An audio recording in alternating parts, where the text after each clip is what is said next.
നമസ്കാരം. സാംസ്കാരിക വാർത്തകൾ. വേൾഡ് മലയാളി കൗൺസിൽ പരിസ്ഥിതി അവബോധത്തിന് മുൻഗണന നൽകി വിഷുവിനോടനുബന്ധിച്ച് വിഷു തൈനീതം പരിപാടി സംഘടിപ്പിച്ചു. മലയാളത്തിൽ തൈകൾ എന്നർത്ഥം വരുന്ന ചെടിത്തൈകൾ സമ്മാനമായി നൽകുന്ന പദ്ധതിയാണ് ഇത്. മാതാ അമൃതാനന്ദമയി മഠവുമായി ചേർന്ന് നടത്തുന്ന പരിപാടി Dubai Indian council general Satheesh ശിവന് വൃക്ഷത്തൈകൾ നൽകി ആരംഭം കുറിച്ചു. മിഡിൽ ഈസ്റ്റിലെ 16 പ്രവിശ്യകളിലും UAE-യിലെ 7 എമിറേറ്റുകളിലും ലക്ഷക്കണക്കിന് വൃക്ഷത്തൈകൾ വിതരണം ചെയ്യുമെന്ന് council middle east president Bineesh Mohan പറഞ്ഞു. World Malayali council global vice president Charles Paul, secretary CA Biju, middle east chairman Santhosh Ketteth, president Bineesh Mohan, middle east regional treasurer Yudin Fernandes, middle east vice president Thomas Joseph എന്നിവർ ചടങ്ങിൽ പങ്കെടുത്തു. 2 പതിറ്റാണ്ടോളമായി തൃശൂർ ജില്ലയിലെ വടക്കേക്കാട് ആസ്ഥാനമായി പ്രവർത്തിക്കുന്ന അഭയം പാലിയേറ്റീവ് ട്രസ്റ്റ് UAE അംഗങ്ങളുടെ കുടുംബ സംഗമം സംഘടിപ്പിച്ചു.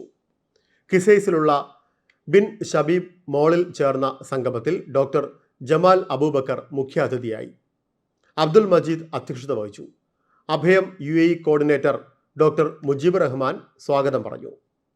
കാസിം പുത്തൻപുരയ്ക്കൽ അഭയത്തെ പരിചയപ്പെടുത്തി. അഭയം പാലിയേറ്റീവ് ട്രസ്റ്റിന്റെ ചെയർമാൻ മൈമുന ഹംസയും KV ഹംസയും പ്രവർത്തനങ്ങളെക്കുറിച്ചും പാലിയേറ്റീവ് പ്രവർത്തനങ്ങളുടെ പ്രാധാന്യത്തെക്കുറിച്ചും വിശദീകരിച്ചു.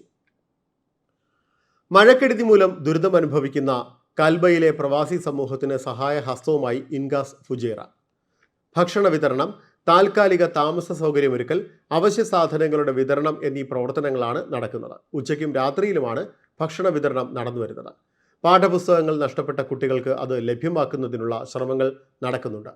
സുഹൃത്തുക്കളുടെ വീട്ടിലും താൽക്കാലിക ഷെൽട്ടറുകളിലും കുടുംബങ്ങളും കുട്ടികളുമായി കഴിയുന്നവർ ധാരാളമുണ്ടെന്നും വസ്ത്രങ്ങളും കിടക്ക, വിരിപ്പ് എന്നിവയ്ക്കും ധാരാളം ആവശ്യക്കാരുണ്ടെന്നും ഭാരവാഹികൾ പ്രസ്താവനയിൽ അറിയിച്ചു. സാംസ്കാരിക വാർത്തകളിൽ ഉൾപ്പെടുത്താനായി ഇനി പറയുന്ന ഇമെയിൽ വിലാസത്തിൽ വാർത്തകൾ അയയ്ക്കുക: news@pravasibharati.com അല്ലെങ്കിൽ pravasibharati-radio-news@gmail.com.